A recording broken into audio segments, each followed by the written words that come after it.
Good morning, Mark. How are you, my man? I'm fine. How are you? I'm doing good. So, did I get it right? You were a part of this Psychic Friends network back in the day. Well, the thing was that it's not quite right. The thing was I was scamming the scammers. I was never a believer, and I did it basically to get on the inside track and write this book. So I was never, I was a skeptic the entire time I was doing this whole infiltration of the psychic industry. So, you could say I was a psychic, but I was actually, I've worked as a mentalist for many years. So I was basically playing the role to see how far I could get with those people. What is a mentalist exactly? I know there's a TV show called The Mentalist, but what is a mentalist? A mentalist is it's a branch of magic, and you use the five senses to create the illusion of a sixth. So, you're not doing rabbits out of a hat. You're doing predictions and telepathy and clairvoyance, all the things that go into the the kind of the paranormal side of things. Now so you worked for the Psychic Friends Network and other, whatever you were doing, and they had no idea that you were a phony, a fraud. No, because the rest of them are phonies and frauds too. So I fit right in. There is no, now. Would they talk about this? Would any of these psychics or any of the people that you've come in contact with throughout the years? Do they admit to you that they are phonies and frauds? No, they have sort of a wink, wink, nod, kind of acknowledgement of each other. It's like being in a carnival where you play the game and you kind of suss each other out. But the whole time, there's a few people who are all right, who had compassion and were actually helping people. But I'd say probably 80 to 90% of them were outright charlatans, and they knew it. But it's kind of a competitive thing, just like anything else. You're like a used car dealer. Can I do better than this other person? So yeah, but they would never acknowledge that I was a skeptic because they're making money off me. So as long as they're making money, they didn't care. Now you say that some of the people were actually doing help to others. Now they weren't actually psychics. I'm assuming they were just compassionate and listening. Well, yeah, and I think you have to define what psychic is. It's different to different people. To me, it's something paranormal or supernatural. So I don't think. I mean, there are people out there who are incredibly intuitive, and they can listen and they can offer some form of guidance. But when they say they're going to start talking to your dead grandmother or take a curse off you, then they kind of cross a line. And I think that a lot of these people who I worked with were pretty unscrupulous. They didn't really care. They would get a hook in somebody and ride them as far as they could. Now, I say that this is all hogwash, that I've always said this. I can't believe how people believe in psychics and they believe these people are communicating with the dead. They believe in ghosts, for instance. I mean, that's just, it's so nonsensical. But they go, well, we don't know. How do you know?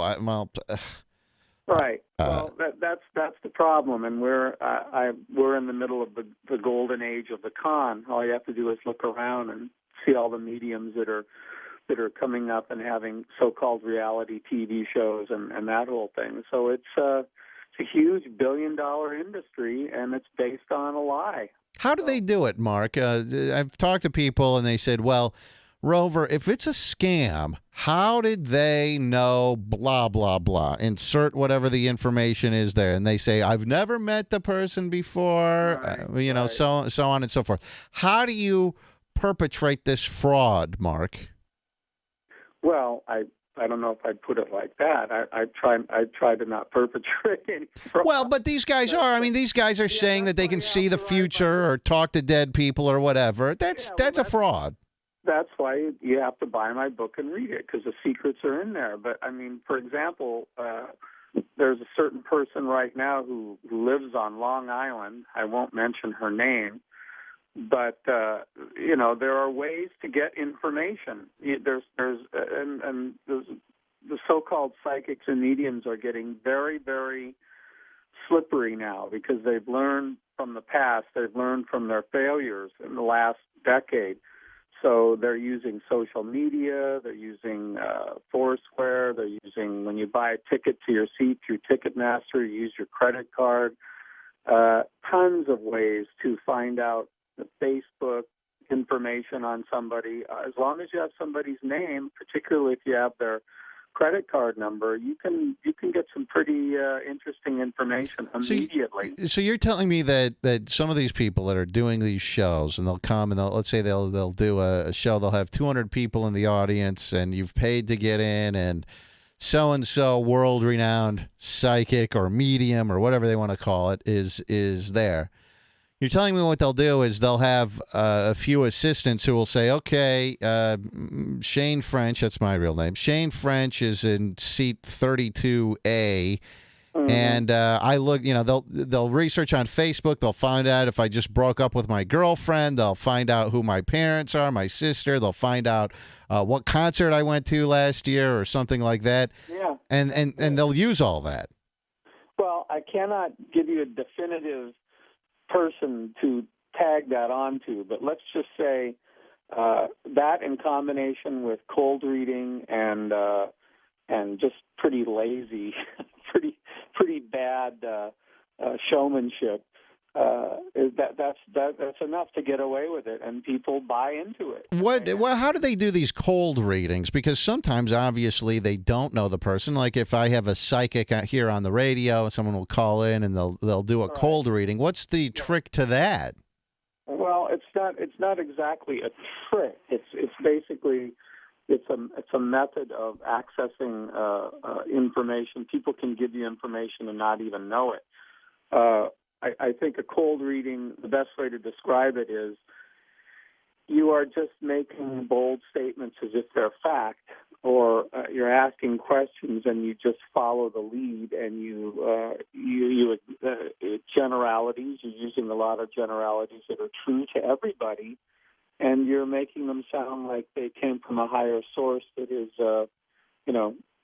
more accurate than is truly happening. In other words, you can turn a bad question into a good one just by using the methods of psychologists and therapists and people who know how to talk to people. It's a skill. It takes a long time to learn it, but it can be learned and can be used. It's just like anything else. If you are a salesperson, somebody walks into your store and you've worked in that store for 10 or 15 years, you can tell before they even open their mouth pretty much what they're going to buy, how much they're going to spend, that sort of thing. And when they're on the telephone, it's even easier because they've paid $3.99 a minute, so they will usually cut to the chase and ask their question right away. They don't want to pay for longer than they have to. So people have come to psychics for questions, and or for answers rather. So they have their question ready, and if they're in a hurry, they get to it right away. And then you just start listening and feeding that back to them. Would you guys try to keep people on the line for as long as possible? That was the what they wanted us to do, and they still do. Psychic Friends Network is now coming back again. Oh, I didn't even. People didn't learn their lesson the first time. They're back for another round, huh? They're back for another round, and they're now they've learned from their mistakes, as I said. So now it's going to be even a bigger operation. And I'm sorry, your question was? Well, whether they tell people to just stay on the line for as long as possible, keep these people to make the money. If you hold people on the line, then you're kind of on this big Ferris wheel. It goes around and around, and if you hold people longer than other people, you get closer to the front of the line, and you get more calls. I got you. That's how it used to work. I don't know how it works now because I'm not involved. But yeah, I had a big problem with that. Now, Mark Edward is on with us. His book is Psychic Blues, Confessions of a Conflicted Medium. He says these guys are all charlatans. They're all scam. There is no such thing as someone who can talk to dead people, ghosts, this kind of stuff. That. What's that? I mean, asking that question. That's why I'm writing this book. Is that, if someone could talk to a dead person, they'd be the most dangerous person on the planet. They would be in a underground at the CIA with wires in their brain. I mean, really, think about it, folks. Well, you're right. Stop and think about it. I've even had this guy. What's the guy's name? Is it Jonathan Edwards or what's that guy's name? Is it John Edwards? Yeah. He's no relation to me, by the way. I've had him on the show before, and I've asked him. I said, John, why, if you're talking to dead people, why don't these dead people just come out and tell you what their name is? Say, hey, my name is Frank Smith. Why is it always, I'm getting an F. No, maybe it's a D. No, maybe it's an E. Right. He didn't really have a good answer. He said, well, that's just the way it comes to me. It's cloudy. Yeah. Of course. Well, these are the standard answers that have been around for centuries, and they make absolutely no sense at all because it just does. These things don't work that way. Well, then you shouldn't be out there selling seats and selling readings for $200 or $300 an hour. I mean, it's go back and try again. You've been doing it long enough. You should be able to do better than initials or whether somebody wore a hat or not. I mean, did someone in your life wear a hat? Yeah. Or had a garden. Grandma had a garden. I smell roses. Wow. If you could really get in touch with dead people, and I use this all the time, get in touch with Albert Einstein and find out how to neutralize all the nuclear weapons on the planet all at once. That would be a service to mankind, not telling us that your grandfather likes spaghetti.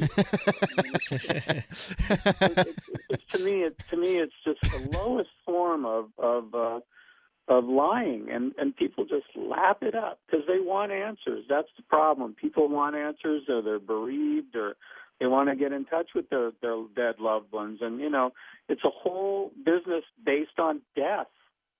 Yeah, it's taking people, really, if you want to boil it down, it's taking people who may even sometimes be rational human beings in another time and place, but you're taking them at their most vulnerable moment, the loss of a loved one, a child, a spouse, or something like that, and you're preying on it. Yeah.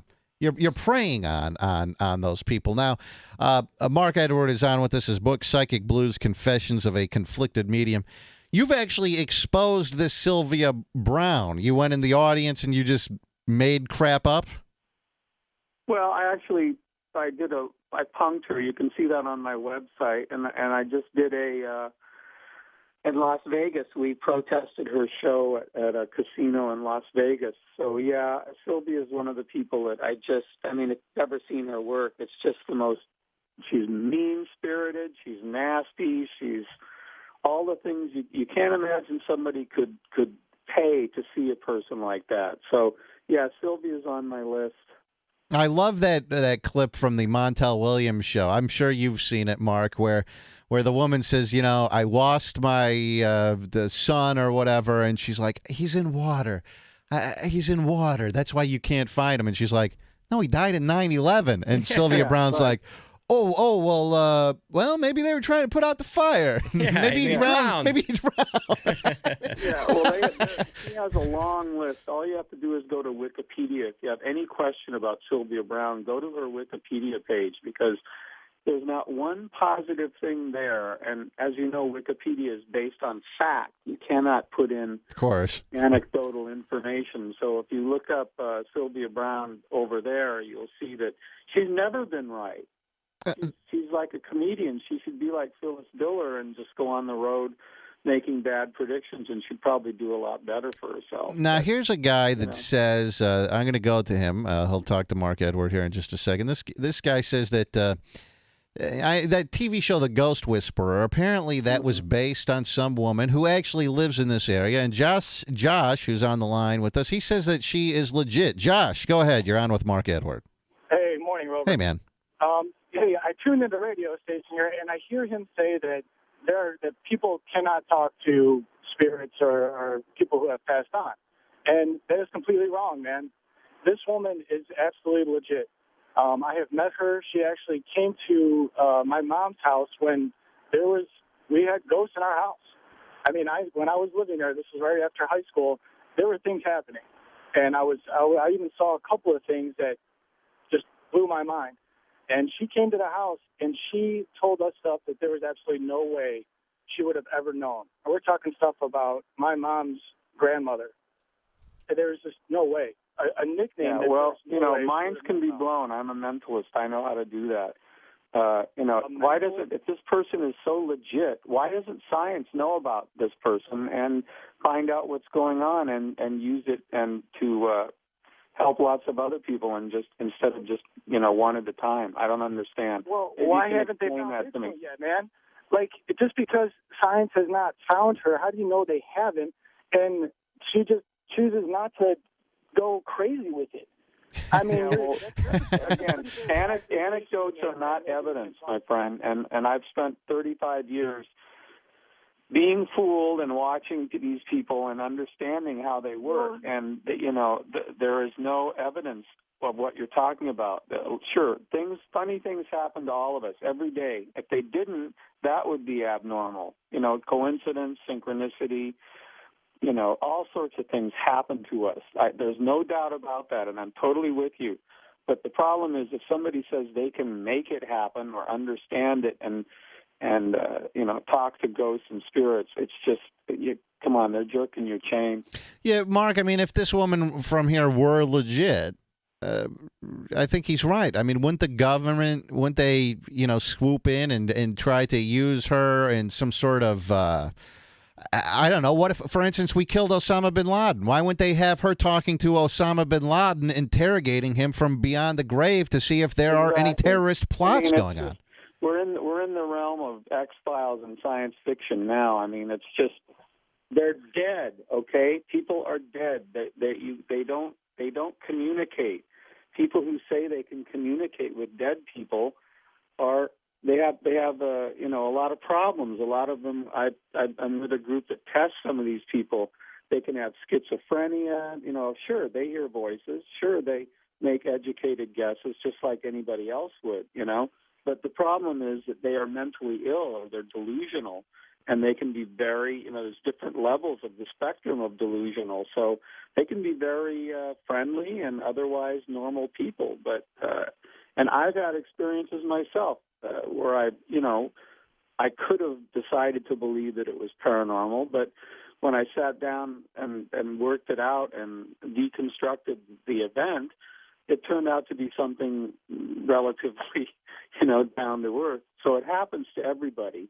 It's just if it's a first-time experience that you have somebody come into your life and they can tell you things about yourself, about your grandmother and this and that, it seems utterly unreal. But if you spent 30 years listening to this, you realize there are certain ways and aspects of we're more alike than we are different. That's the bottom line. Well, isn't there a guy that has a bounty out? It's like $1 million or something to anyone who can prove that they can do this. And yeah, well, I'm involved with a group called the Independent Investigation Group here in Hollywood.